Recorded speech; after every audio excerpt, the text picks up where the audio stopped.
आज का जो हमारा लेक्चर है वो है selection of the somatic hybrid produce by somatic hybridisation. ये जो लेक्चर है वो प्रोटोप्लास्ट कल्चर एंड फ्यूज़न का ही पार्ट है। ठीक है, तो इस लेक्चर को समझने से पहले हम सबसे पहले ये समझते हैं कि सोमेटिक हाइब्रिड होता क्या है, क्योंकि इस लेक्चर को समझने के लिए सोमेटिक हाइब्रिड का पता या सोमेटिक हाइब्रिडाइजेशन प्रोसेस का पता होना बहुत ज़रूरी है। सोमेटिक हाइब्रिडाइजेशन की प्रोसेस को मैं पहले ही डिस्कस कर चुका हूँ, यहाँ पे मैं बहुत शॉर्ट में समझाता हूँ सोमेटिक हाइब्रिड होता क्या है। दो अलग अलग प्लांट की स्पीशीज़ लेते हैं जिसकी लीफ से प्रोटोप्लास्ट आइसोलेट करते हैं। प्रोटोप्लास्ट क्या होता है? नेकेड सेल होती है, ठीक है, यानी कि उसकी सेल वॉल को रिमूव करते हैं। सेल वॉल रिमूव करने के मैकेनिकल और केमिकल मेथड होते हैं। तो दो अलग अलग स्पीशीज़ के या वैरायटी के क्या कहते हैं प्रोटोप्लास्ट लेते हैं।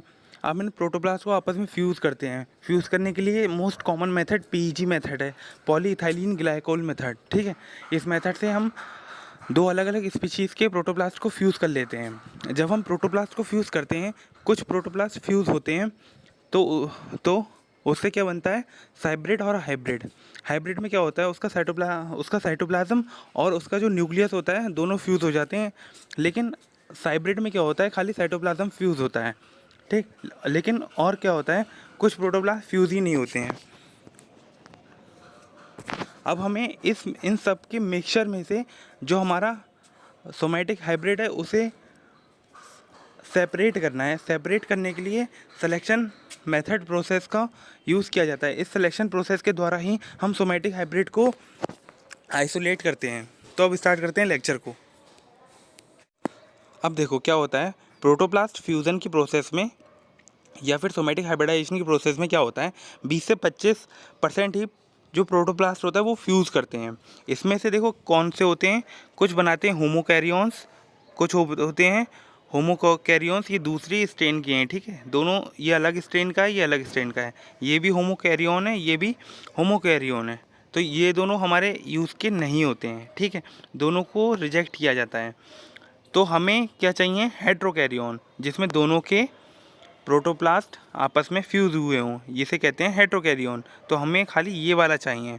तो हमें इसको सेलेक्ट करना है, इन दोनों को रिजेक्ट करना है। इस प्रोसेस को कहते हैं selection of the hybrid cell. ठीक, इसको सेलेक्ट करने के लिए, यानी कि हेट्रोकैरियोन या फिर सोमेटिक हाइब्रिड को सेलेक्ट करने के लिए बहुत सारे मेथड हैं, जिसमें सबसे पहले आता है बायोकेमिकल मेथड। बायोकेमिकल मेथड में हम केमिकल का यूज़ करके जो हाइब्रिड सेल होती है या हेट्रोकैरियोन होता है, जिसमें दोनों पेरेंटल प्रोटोप्लास्ट के करैक्टर प्रेजेंट होते हैं, उसको सेलेक्ट करते हैं। Biochemical method of selection of the somatic hybrid of the protoplast fusion का जो सबसे पॉपुलर एग्जांपल है वो है drug sensitivity and auxotrophic mutant selection. सबसे पहले देखते हैं drug sensitivity method. Drug sensitivity method का सबसे पॉपुलर एग्जांपल जो है वो पिटूनिया प्लांट के अंदर देखने को मिलता है। इस ड्रग सेंसिटिविटी मेथड को हम डायग्राम की हेल्प से समझते हैं। सबसे पहले एक स्पीशीज़ है पिटूनिया हाइब्रिडा, ठीक, और जो सेकंड स्पीशीज़ है वो है पिटूनिया परोडी। दोनों के प्रोटोप्लास्ट को आइसोलेट कर लेते हैं। कर लिया दोनों को प्रोटोप्लास्ट। अब इन प्रोटोप्लास्ट को ग्रो करवा के हम कैलस को डेवलप कर सकते हैं, ये सब लोग जानते हो। ठीक है, इसके प्रोटोप्लास्ट को फ्यूज़ किया, पहले फ्यूज़न कर लिया। ठीक है, कुछ प्रोटोप्लास्ट फ्यूज़ हुए होंगे, कुछ प्रोटोप्लास्ट फ्यूज़ नहीं हुए होंगे। ठीक है, तो इसको हमें सेलेक्ट करना है। सेलेक्ट हम कैसे करेंगे? उसको करेंगे हम एक्टिनोमाइसिन डी के हेल्प से। ठीक है, जो पिटूनिया हाइब्रिडा प्लांट है वो क्या करता है, वो एमएस कल्चर मीडिया के अंदर उसका अगर प्रोटोप्लास्ट ग्रो करते हैं तो वो बनाता है बहुत बड़ा सा कैलस, यानी कि मैक्रोस्कोपिक कैलस बनाता है। लेकिन वो मैक्रोस्कोपिक कैलस सेंसिटिविटी शो करता है एक्टिनोमाइसिन डी के प्रति। ठीक है, अगर एमएस कल्चर मीडिया के अंदर हम एक्टिनोमाइसिन डी डाल दें तो क्या होगा, ये इस स्पीशीज़ यानी कि पिटूनिया हाइब्रिडा स्पीशीज़ का जो माइक्रोस्कोपिक कैलस है वो ग्रो ही नहीं कर पाएगा, क्योंकि उसके अंदर एक्टिनोमाइसिन डी प्रेजेंट है। ठीक, इसका तो मैक्रोस्कोपिक कैलस बनता है, मतलब बहुत बड़ा सा कैलस बनता है।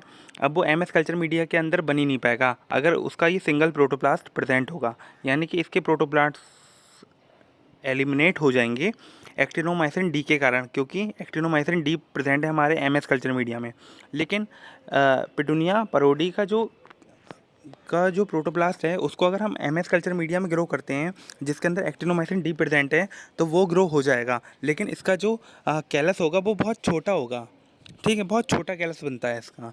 तो ये भी अलग से आइडेंटिफाई हो जाएगा कि ये पिटूनिया परोडी का कैलस है एमएस कल्चर मीडिया के अंदर। इस स्पीशीज़ का कैलस डेथ हो जाती है उसकी, इसका जो है बहुत छोटा बनता है। लेकिन क्या होगा अगर दोनों का प्रोटोप्लास्ट फ्यूज़ हुआ है, उस प्रोटोप्लास्ट को अगर हम ग्रो कर रहे हैं एमएस कल्चर मीडिया में, तो क्या होगा, जो कैलस होगा वो बहुत बड़ा बनेगा।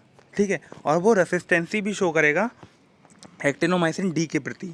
तो इस प्रकार से जो फ्यूज़न हुआ या सोमेटिक हाइब्रिड से बना हुआ कैलस होगा उसे हम इजीली आइडेंटिफाई कर लेंगे और उसका क्या करेगा, और उसी के द्वारा हम जो है आगे की प्रोसेस यानी कि उससे हम प्लांट ग्रो कर सकते हैं आपस में फ्यूज़ हुए वाले, और सोमेटिक हाइब्रिड बना सकते हैं।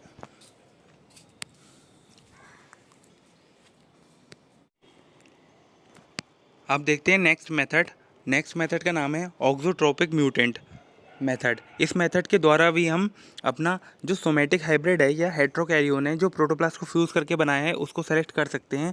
बहुत सारे जो हमारे प्रोटोप्लास्ट होते हैं जो फ्यूज़ नहीं हुए हैं, वो प्रोटोप्लास्ट जो आपस में फ्यूज़ हो गए हैं, जो हेट्रोकैरियोन्स हैं और जो होमोकैरियोन्स हैं, उन सब की मिक्स पॉपुलेशन में से हम हेट्रोकैरियोन को सेलेक्ट कर सकते हैं। इसके लिए देखो क्या ऑक्सोट्रोप्स क्या होते हैं, ये मिनिमल मीडिया के अंदर ग्रो नहीं कर सकते। इनको रिक्वायर्ड होती है एक स्पेसिफिक कंपाउंड की। जैसे ही कंपाउंड हम मीडियम में ऐड करते हैं ये ग्रोथ शो करने लगते हैं।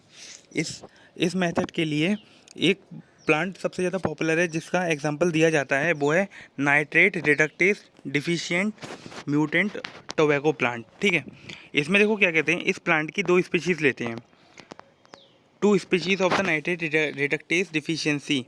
ठीक है, एक स्पीशीज़ के अंदर नाइट्रेट रिडक्टेस एंजाइम की डिफिशियंसी प्रेजेंट है टोबैको प्लांट में, क्योंकि उसके पास अब्सेंट है एपोजाइम। इसको हमने कह दिया नियर टाइप म्यूटेंट।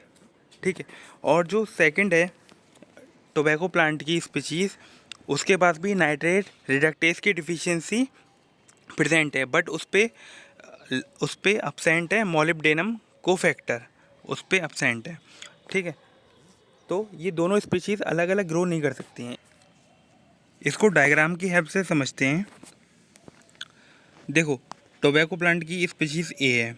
ठीक, इसको हमने निया टाइप कह दिया क्योंकि इसके अंदर नाइट्रेट रिडक्टेस एंजाइम का एपो एंजाइम अब्सेंट है।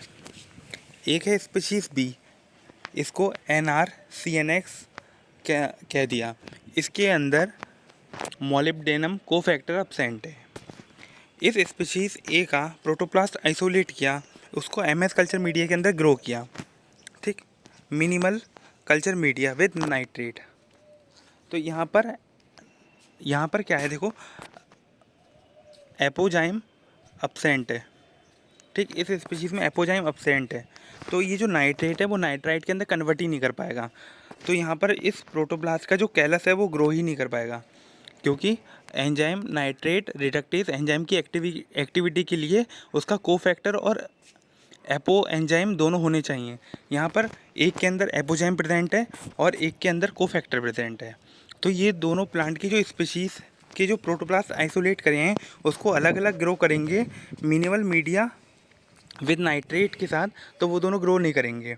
जो NR एंजाइम होता है, नाइट्रेट रिडक्टेस एंजाइम होता है, वो नाइट्रेट को नाइट्राइट के अंदर कन्वर्ट करता है और इम्पॉर्टेंट रोल प्ले करता है नाइट्रोजन मेटाबॉलिज्म के अंदर। ठीक है, तो यहाँ पर इन दोनों ये जो स्पीशीज़ के प्रोटोप्लास्ट हैं वो सेपरेटली ग्रो नहीं कर पाएंगे।